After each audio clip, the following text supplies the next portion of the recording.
Thank you. I recognize the Leader of the Opposition. Mr. Speaker, this tired and out-of-touch government is failing to deliver on things of critical importance to Saskatchewan people. And today we're joined by Ella and Morris Eagles. Ella needed a specialized CT scan called a PET scan to screen for possible cancer. But because of short staffing and a lack of supplies, her appointment was delayed in September. And right now she's waiting 3 to 4 weeks for a biopsy.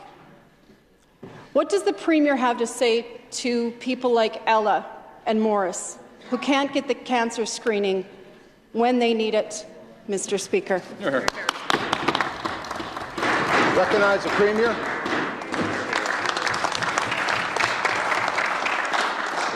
This is a government that is committed to making significant investments, Mr. Speaker, not only in attracting, training, incentivizing people to come here to work in our healthcare system, Mr. Speaker, and that includes in the cancer care and in the diagnostics that we have here, Mr. Speaker, but also investing in the very capital investment that is needed to increase the number of diagnostic opportunities that we have here, Mr. Speaker. An investment in Melfort in years gone by, investment alongside it would be a private diagnostic centre, Mr. Speaker, that will be available in our urgent care centre that is being built in partnership with the Takakoop Cree Nation in Saskatoon, are just but a couple of examples, Mr. Speaker. But in saying that, there's more to do here across Canada and more to do in the province of Saskatchewan when it comes to continuing to invest in our cancer care, continuing to invest most certainly, Mr. Speaker, in all of the infrastructure and ultimately the people that are involved in detecting that cancer at ever earlier opportunities today than maybe we were 5, 10, and 15 years ago. Recognize the Leader of the Opposition. Mr. Speaker, Morris and Ella heard the words that no one ever wants to hear from their doctor. We need to order some additional tests because we're concerned it might be cancer. Thousands of people like the Eagles get put onto waiting lists for critical diagnostic scans every year in this province.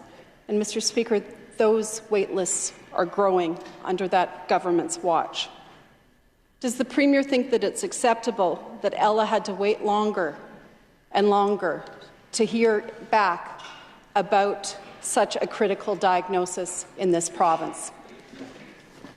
Recognize the Premier. No, Mr. Speaker. Our family has been among those many thousands of families that have received a very similar diagnosis, Mr. Speaker.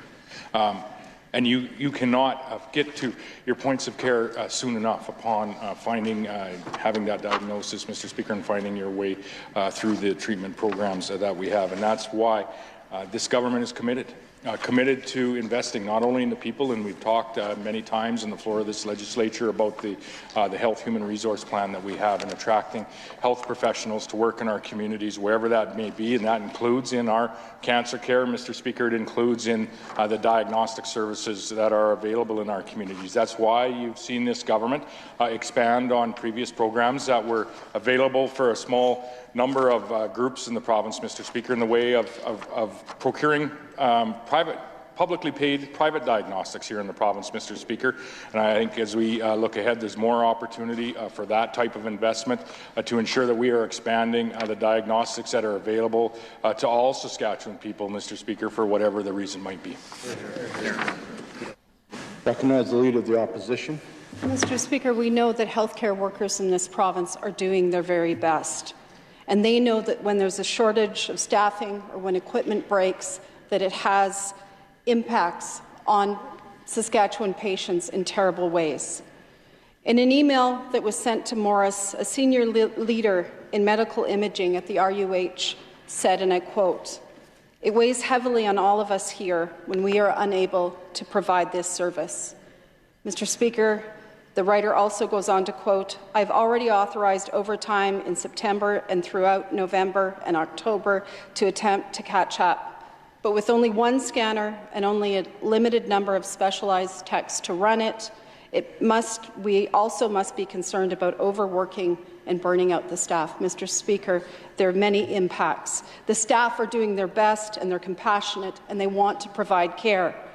When will the minister make sure that they have the staff, Mr. Speaker, and the equipment that they need to be able to deliver their jobs? Recognize the Premier.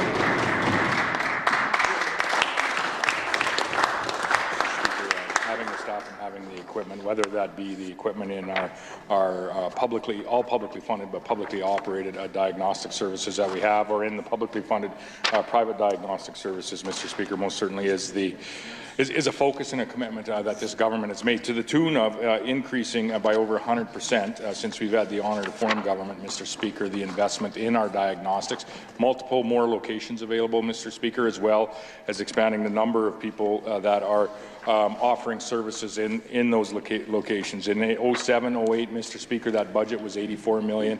Last year, it was $160 million. The most recently delivered budget, had another $7 million increase, Mr. Speaker, to ensure that the funding is there to go alongside with the health human resource